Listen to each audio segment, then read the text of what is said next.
Hi, Gratitude Seeker. Welcome to a new episode of the Gratitude Podcast.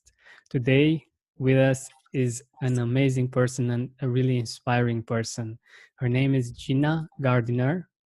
She is a #1 best-selling author, a motivational speaker, an empowerment coach, transformational leadership training, NLP master practitioner and coach, with well over 30 years of experience helping people achieve happiness and success.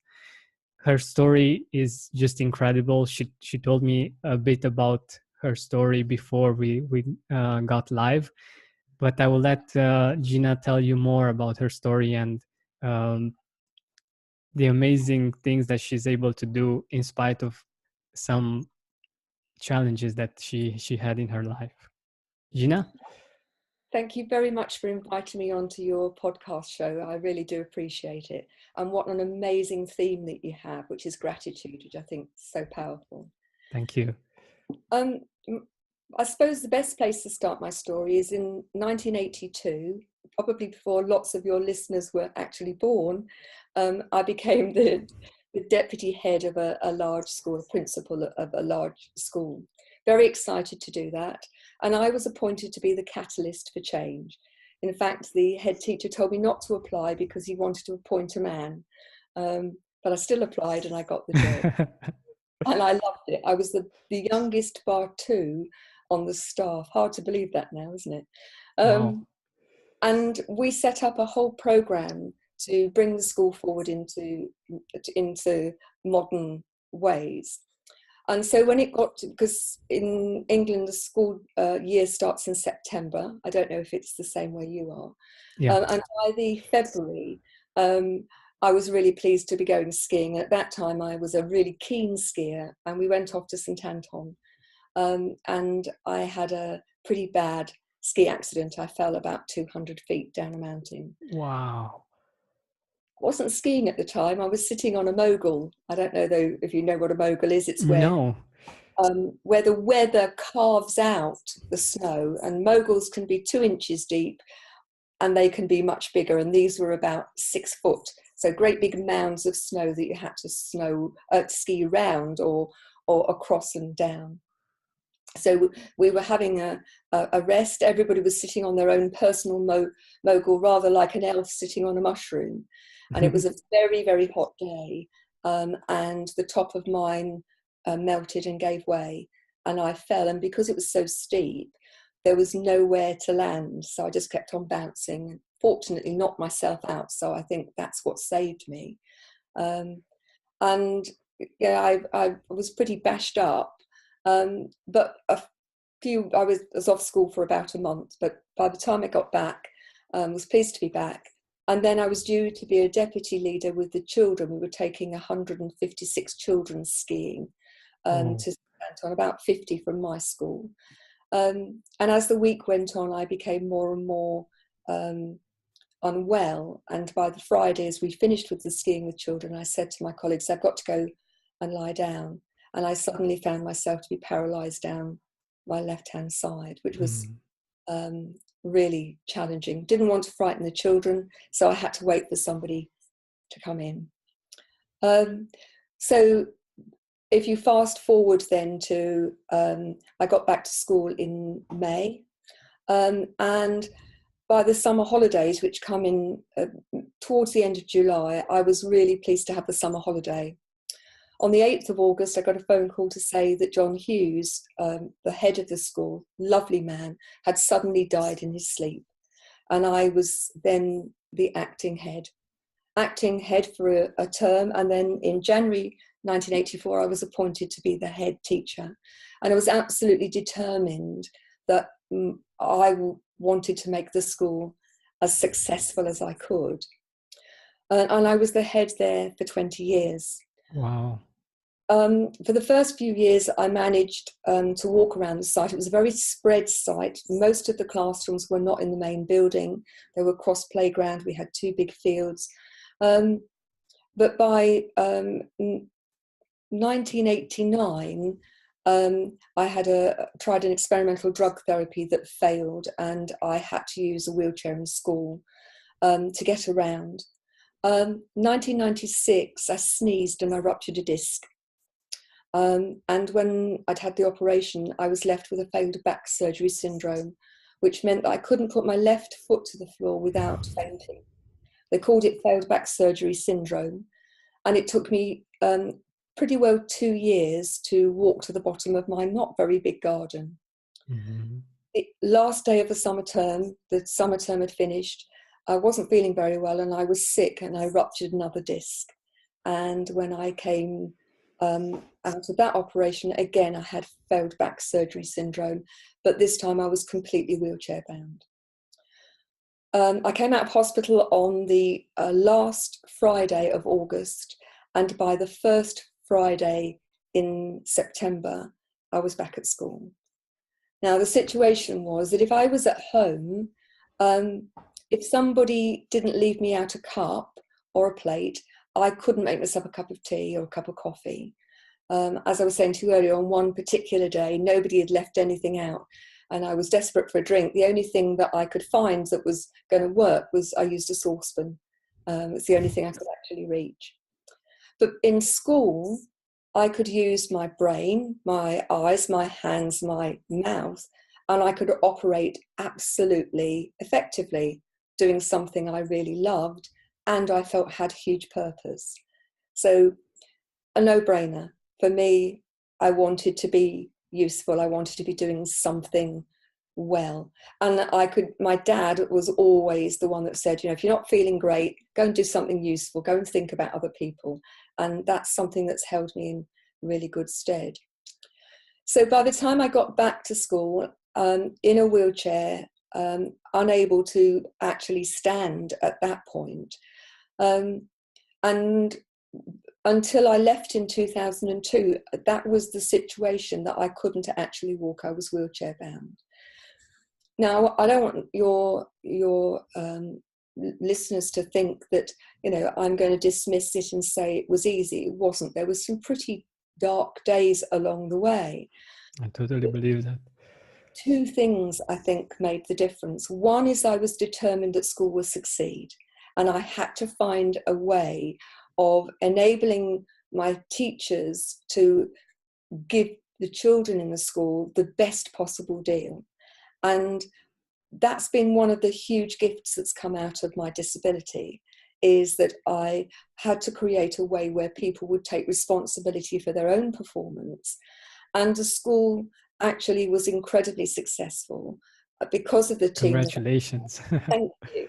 We were on the 100 best schools in England twice while I was a head teacher. And so I'm very, very proud of all of my staff and the children and parents for achieving that. I'd like to think that if I hadn't had that disability, I would have hit across a way of finding a way to empower people in the way that I did. I suspect that I'd have been too controlling, that I would have wanted to interfere in a way that I couldn't, because I couldn't physically get into the classrooms. I could sit at the doorway, but even if I could get the wheelchair through the door, I couldn't get round the classrooms. There simply wasn't enough room. So I really had to find a way of empowering other people. And the gift has not only been for people in school. My school became a beacon school based on developing leadership. So I went and helped hundreds of other schools. Since I left headship in 2004, I've worked with countless organisations and people using those principles, using those strategies, and they work.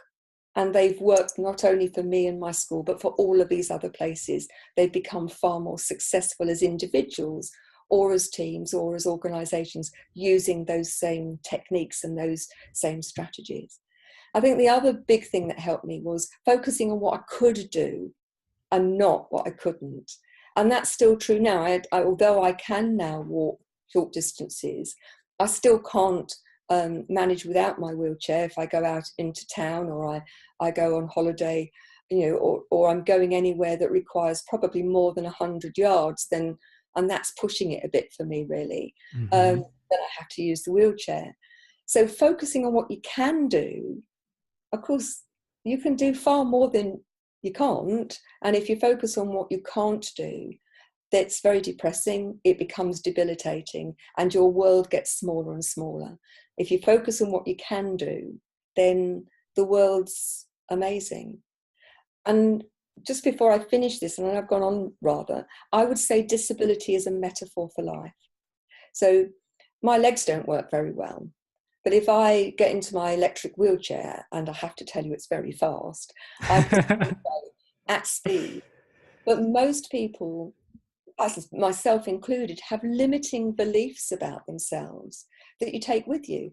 I'm not good enough. I'm not tall enough. I'm not rich enough. I haven't enough time.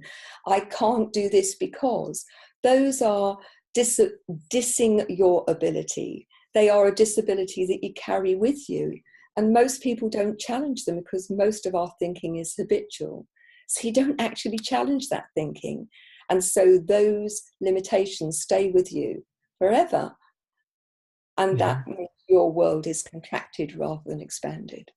Totally, totally. And I think this is really, really inspiring. And firstly, the fact that you were and you are in a position in which you need to empower others, and you don't, you actually cannot do everything yourself. And I think this is really wonderful that you've seen things in this way and that you managed to do that. I think this is really great. Thank you. I have to say the alternative was so much worse. This was the easy bit, rather than staying at home and focusing on what I couldn't do. That for me would be just awful. Yeah, I can only imagine. But I think it's also even more powerful for your school and for the kids and the parents, seeing you doing this work and focusing on your strengths and on what you were able to do. I think it inspired them as well to look at their strengths and at they can what they can do, and to actually do that and see that they can do much more than they thought. I was really worried, and I delayed using a wheelchair for quite a long time because I was worried, what would the children think? Children didn't bat an eyelid, I have to say. A couple of very little children asked me, why are you in the chair? And I simply said, my legs don't work very well. And they were nodded and went off quite happily with that. As far as I know, the parents didn't mind. So long as the school was running well, they didn't mind. But I hope that I challenged some preconceived ideas, because the general public, particularly before the 2012 Paralympics, I think there was a sea change in the UK then, assumed because you were in a wheelchair that you didn't have a brain. So my secretary at the time used to laugh because she'd push me into town, because at that time I didn't have an electric wheelchair, and people would use that voice, would you like a sweetie? As if Oh, that's a good one. Yeah, I think it's the movies, because usually in the movies when someone's in a wheelchair, they are pictured like they can't do anything. Yeah, and that's not very good. But I wanted to point something out in what you said, the fact that we can disabilitate ourselves, and the way out of that is by actually appreciating our strengths and seeing them and using them and focusing on them. So how do you do that actually? I think in the first instance, let's say you were one of my clients and you had a very poor self-image, a poor sense of self-worth. The first thing is to actually look at the things you can do. Let's make a list of all of those things that you can do and look at the evidence. Because when you start to write it down and you look at all of the evidence which is there, then very often that starts to recalibrate the way in which you think.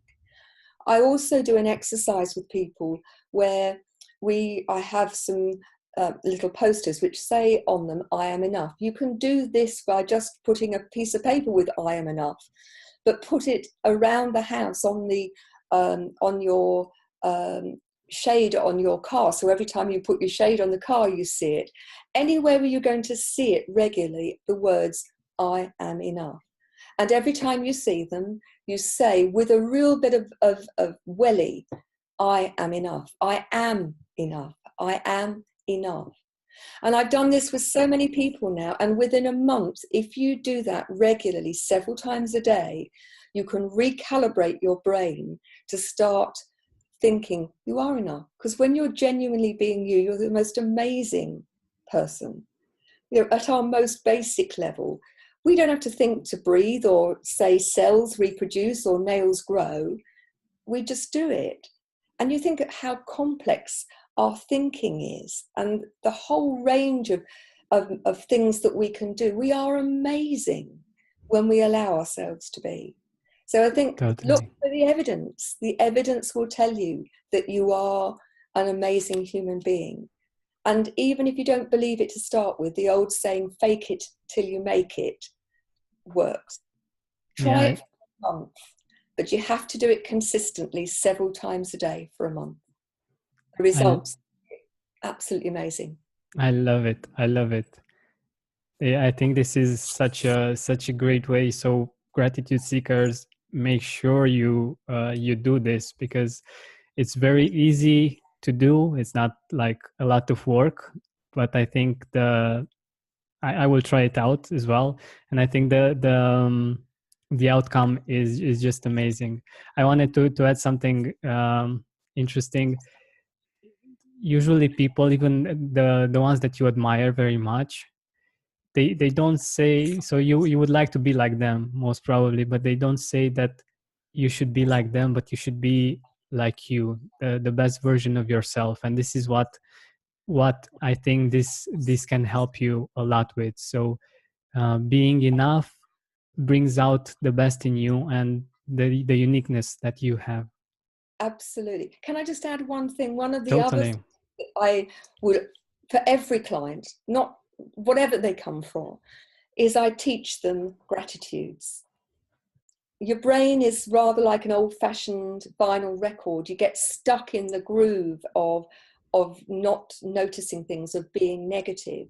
And if you want to retrain your brain, I teach people a very, very simple exercise, and you may very well do this yourself and teach people this. Go through the day looking for gratitudes that you can collect and make them easy.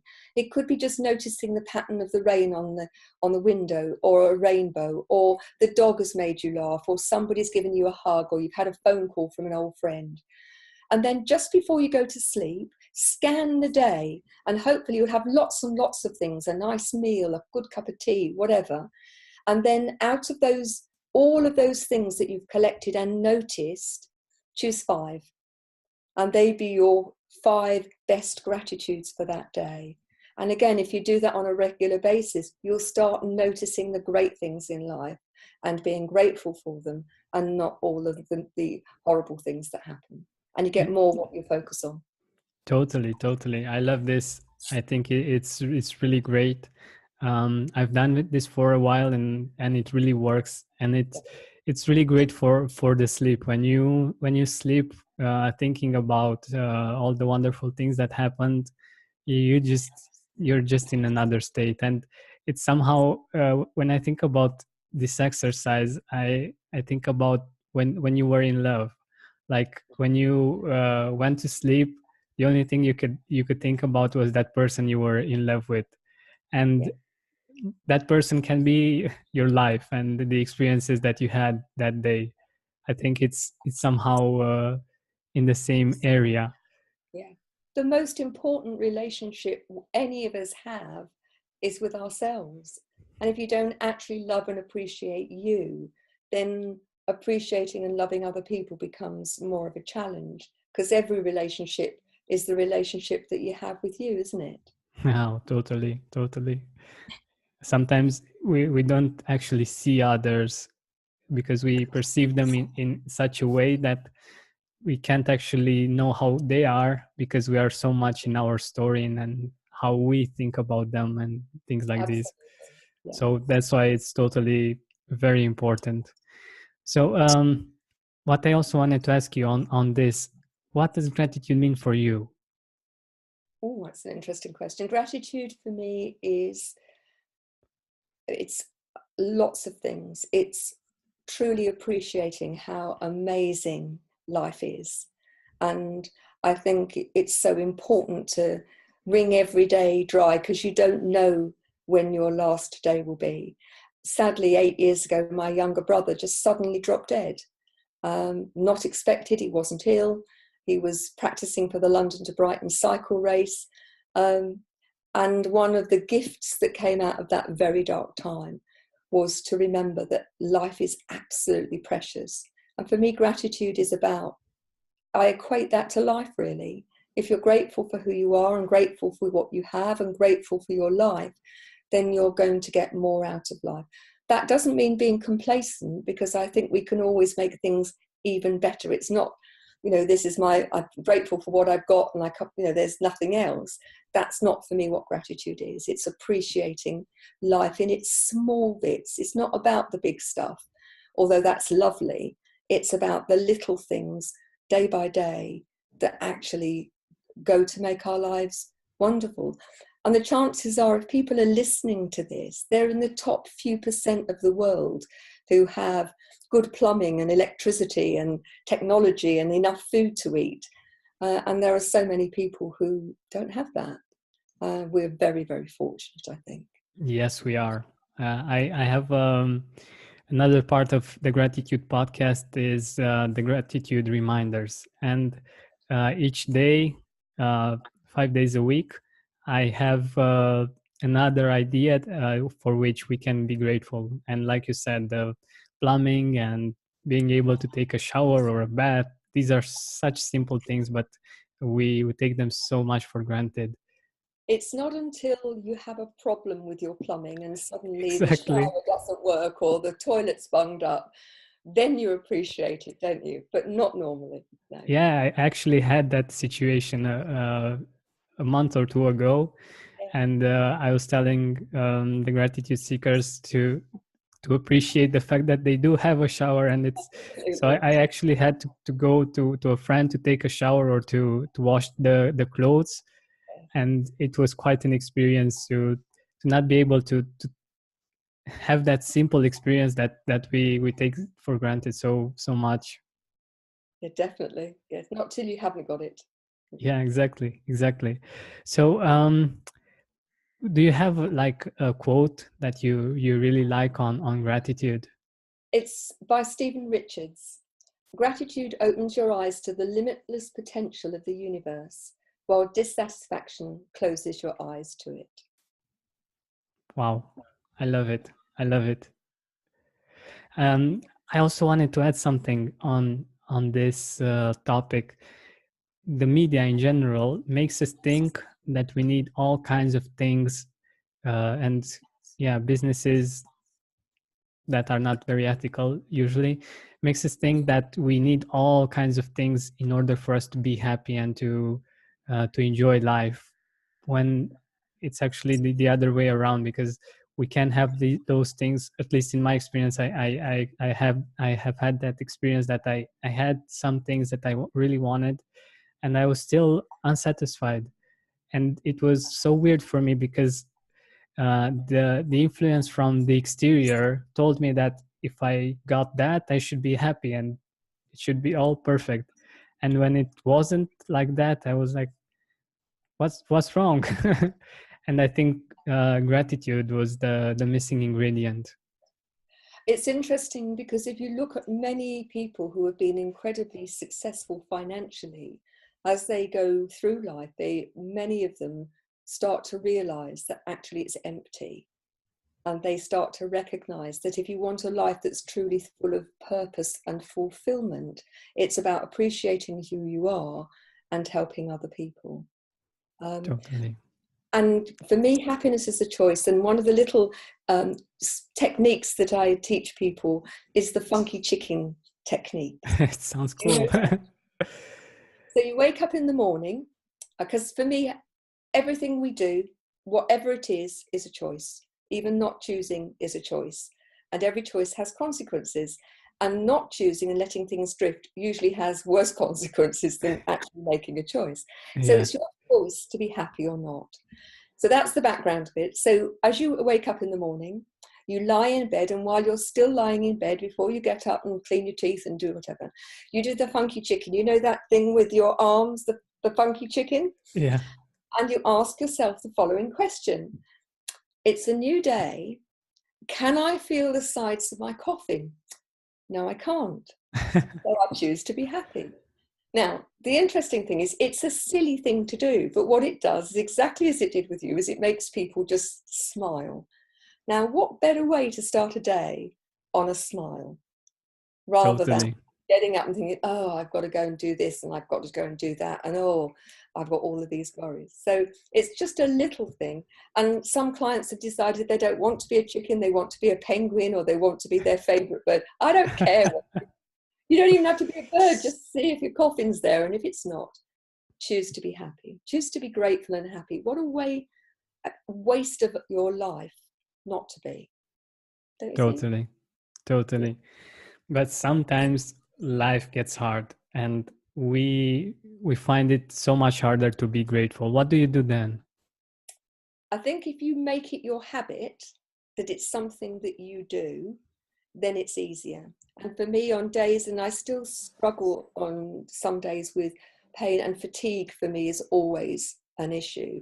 On those days now, because it has become my habit, instead of focusing in on the fact that I feel like rubbish, I focus out on looking for those things. It's become an ingrained habit. So I think I don't want to make light of people's problems, because I know just how challenging they can be. But even if you start with something very little, that can help, and it can build. Each time you build something little onto that something little onto that something little, it becomes more significant. But the more it is part of your habitual way of being, the easier it will be.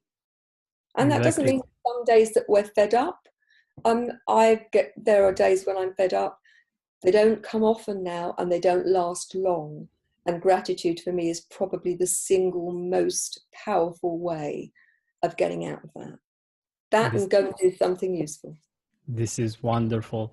And that's why this podcast actually exists, to help people to make gratitude something that they do consistently. Because in my life as well, I've seen how much it helps when things go wrong, and like it was the situation. Our listeners don't know, but I actually was late for our meeting because I had to go and take care of some paper work, and it was really interesting for me to. So it was kind of a frustrating situation, and usually people would get really mad because I had to run and do the same thing twice practically, and I was fortunate enough for Gina to be very understanding. That's one thing that I was really grateful about.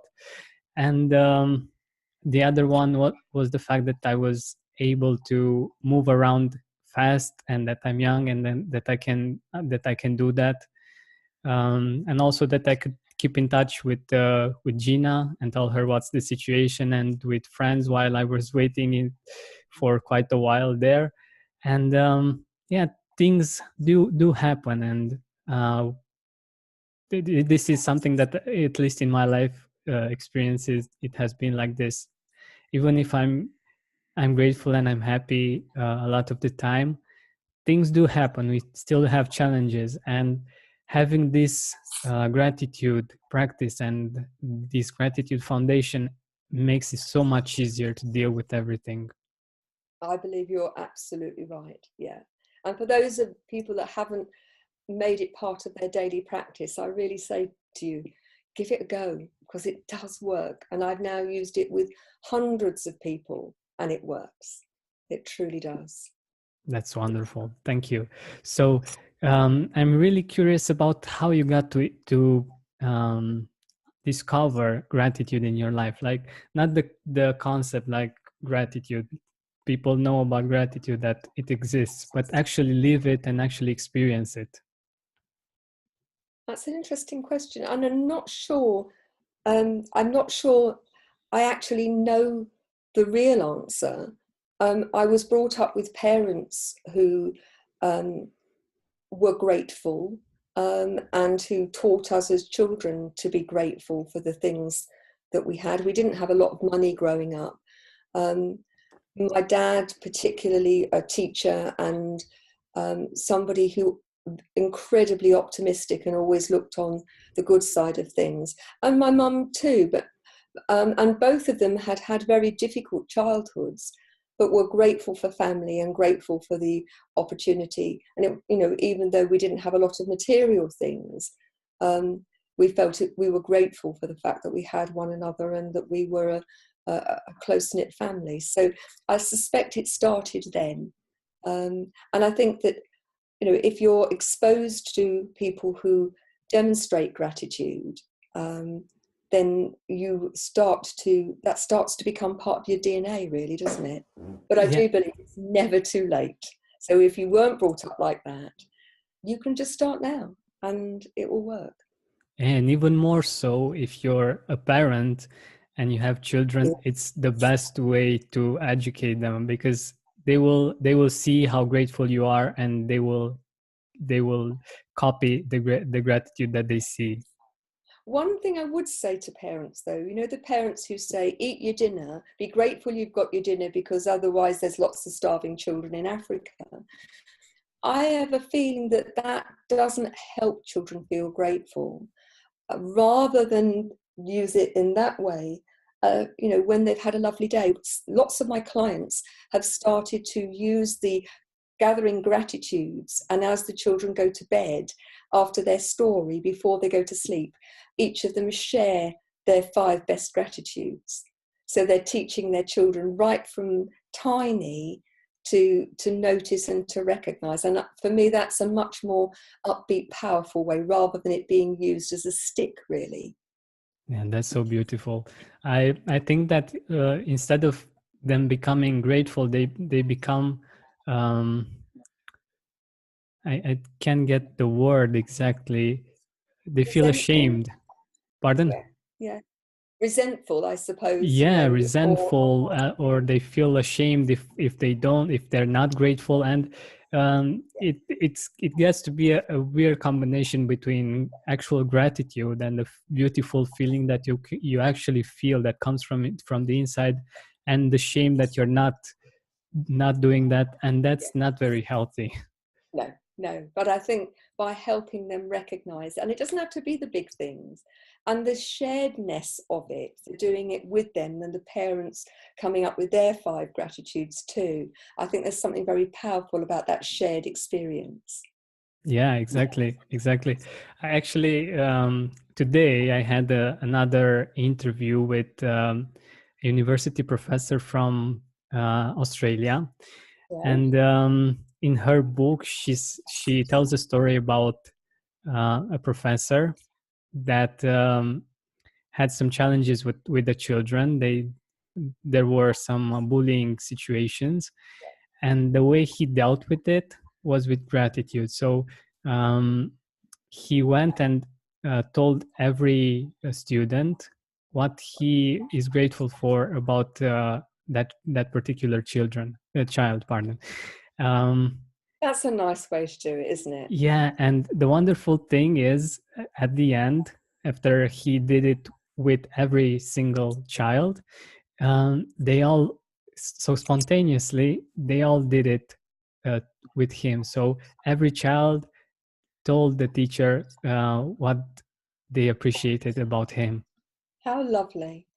And interestingly, bullies are usually, in my experience, very unhappy, have Yeah, very poor sense of self-worth. So what they did was going to build that child up rather than knock it down further. So that's fabulous. exactly. So even though there was this situation in which the kind of behavior wasn't okay, by building the character up, by building the beautiful parts, like you said, like the strengths, what Yeah. was great in that person, it came out, and it it's such a great example. Fabulous. I think, yeah, a really great way of doing it. Yeah, and this works, in my opinion. This works as well in parent-child relationship really well. It's very easy for parents to get into nag mode and to look at the things that children are doing wrong. And children will have attention on any terms. So, for parents out there, if you want your child to behave, and parents would often say to me when I was ahead, how is it they behave for you, but they don't behave for me? Part of that is that we were very clear about the boundaries. No means no. So parents only use the word no if you really, really mean it, rather than no, oh, all right then, because that's kiss of death. But ultimately, looking at what children can do and helping them recognise their strengths builds their self-confidence. And then they're much more likely to try the things that they find difficult. Exactly.